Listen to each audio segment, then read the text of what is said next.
Bismillahirrahmanirrahim. Assalamualaikum warahmatullahi wabarakatuh. Alhamdulillah wa kafa. Wassalatu wassalamu ala nabiyil mustafa wa ala alihi wa ashabihi wa man sara ala nahjihi waqtafa. Rabbi shrah li sadri wa yassir li amri wahlul 'uqdatam min lisani yafqahu qawli. Amma ba'du. Alhamdulillah, segala puji bagi Allah Subhanahu wa taala yang karena nikmatnya kebaikan-kebaikan menjadi sempurna, dan yang karena nikmatnya pula niat-niat baik hamba dapat terlaksana.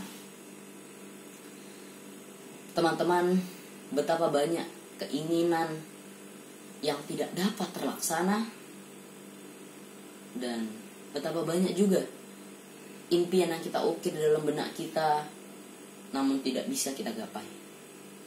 Maka hendaklah seorang hamba yakin bahwa apa yang ia rasakan berasal dari Allah Subhanahu wa taala, dan tiada yang pantas untuk kita puja dan puji selain Allah Subhanahu wa taala. Ya Allah, semoga salawat, salam, berkah dan nikmat-Mu senantiasa Kau tambahkan untuk baginda Nabi Muhammad SAW, untuk keluarga beliau, istri-istri beliau, putra-putri beliau, serta sahabat Nabi yang terutama Abu Bakar As-Siddiq, Umar bin Khattab, Utsman bin Affan, serta Ali bin Abi Thalib radhiyallahu taala anhum. Bapak, Ibu dan teman-teman semua, dan segenap dewan juri yang mulia, semoga Allah memberkahi Bapak Ibu semua. Perkenalkan, nama saya Fahmi Hafidz Husnan, murid kelas 8 SMP IT Nur Hikmah Bekasi. Teman-teman, apa yang teman-teman lakukan saat teman-teman merasa bosan? Dan seberapa sering teman-teman itu ngecek HP dalam sehari? Juga pernah gak sih teman-teman itu ngerasa candu dengan like dan komentar orang-orang di sosial media sana? Bapak, Ibu, dan teman-teman semua, kali ini Fahmi akan membahas tentang tema yang menurut Fahmi menarik, yaitu etika. Yang Fahmi maksud sini bukan etika nama orang, tapi etika atau akhlak dalam bermedia sosial. Bapak, Ibu, dan teman-teman semua, kalau kata orang sekarang, anak-anak zaman sekarang tuh nggak pakai media sosial, nggak punya media sosial, itu udah kayak orang zaman batu, ketinggalan plus nggak gaul banget. Kita jadi sulit dihubungi, sulit mengakses informasi, bahkan sulit untuk bersilaturahmi. Mari kita ingat seberapa sering sih kita menggunakan media sosial, baik dalam hal politik, pendidikan, agama, budaya, kecantikan, fashion, bahkan gosip. Atau bahkan sebagian orang menggunakan media sosial hanya untuk mengupdate status, atau sekedar melihat status dari temannya, saudara, atau bahkan gebetannya. Bapak, Ibu, dan teman-teman semua, menurut Fahmi, media sosial sekarang tuh bukan lagi hal atau tempat yang hanya sekedar untuk chatting dan sharing. Tapi menurut Fahmi, sekarang media sosial tuh untuk pamer juga. Contoh gampangnya gini, orang kalau makan di warteg atau restoran yang dibilang murah, dia pasti bakal jarang untuk upload foto, apalagi video. Tapi coba deh teman-teman hitung lihat orang yang suka makan di restoran mewah, di mall, dia pasti bakal sering upload foto atau bahkan video. Dan sekarang ada teknologi video yang namanya boomerang, jadi kayak videonya bolak-balik gitu. Dan juga kita bisa lihat budaya orang lagi pamer itu ketika mereka lagi liburan.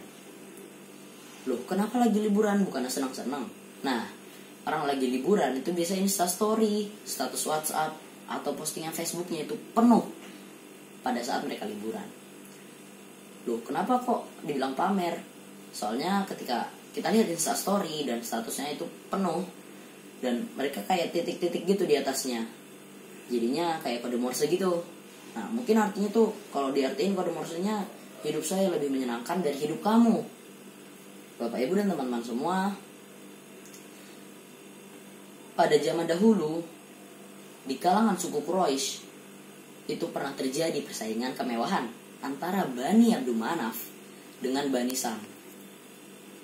Bapak Ibu dan teman-teman semua, seperti yang kita tahu, Bani Abdul Manaf seringkali memamerkan apa yang mereka miliki, mulai dari kekayaan, kemuliaan, serta kehebatan listriknya.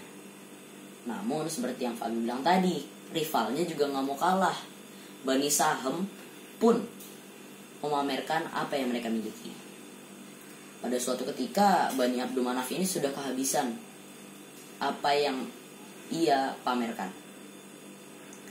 Pada akhirnya mereka mendatangi kuburan dan menghitung orang yang telah wafat dari kalangan mereka, dan mengatakan, pernah gak kalian lihat kuburan sebanyak ini dari suku lain? Namun ketika Bani Sahem mendengar pernyataan yang dikatakan oleh Bani Abdul Manaf tadi, mereka pun mendatangi kuburan dari kalangan mereka dan menghitung, lalu mengatakan pula, tuh lihat, kuburan dari kalangan kami pun lebih banyak dari suku lain, bahkan dari kalangan Abdul Manaf. Bapak Ibu dan teman-teman semua, menurut mufasir terkenal Imam Muqatil dan Imam Al-Kalbi, kejadian ini menghadirkan respon cepat Allah Subhanahu wa taala dan menurunkan surah yang diberi nama persaingan kemewahan dan kekayaan di antara dua distrik ini. Surah ini bernama surah At-Takasur dan berbunyi, Bismillahirrahmanirrahim. Alhaakumut takasur hatta zurtumul maqabir kalla sawfa ta'lamun summa kalla sawfa ta'lamun kalla law ta'lamuna ilmal yakin la tarawunnal jahim summa la tarawunnaha ainal yakin summa la tus'alunna yawma idzin anin na'im. Surah ini diturunkan oleh Allah Subhanahu wa taala bukan sekedar untuk meluruskan kejadian pada masa lampau, itu kejadian persaingan antara Bani Abdul Manaf dengan Bani Sahem. Namun Allah juga ingin memberitahu lewat surat ini bahwa akan terjadi lagi kejadian serupa, namun tokoh dan waktu yang berbeda dengan esensi yang serupa atau mirip-mirip lah. Dan Allah juga ingin memberitahu pada setiap generasi dengan masa yang berbeda bahwa segala yang kita miliki itu berasal dari Allah dan akan dipertanggungjawabkan di hadapan Allah nanti. Bapak Ibu dan teman-teman semua, surah At-Takasur juga diturunkan untuk memberitahu bahwa segala yang Allah berikan kepada kita itu sebagai bekal untuk pulang menghadap Allah nanti.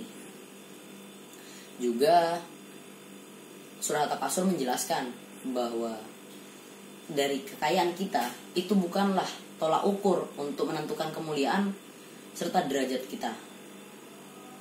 Namun itu semua akan hilang saat kita masuk ke dalam liang lahat nanti atau kuburan. Dan yang pada akhirnya pada saat kita sudah masuk dalam kuburan nanti, kita sudah tidak memiliki apa-apa. Maka dari itu, mari kita bijak dalam bermedia sosial, berakhlak di media sosial, dan beretika di media sosial. Bapak Ibu dan teman-teman semua, demikianlah pidato saya kali ini. Wabillahi taufiq wal hidayah. Wassalamualaikum warahmatullahi wabarakatuh.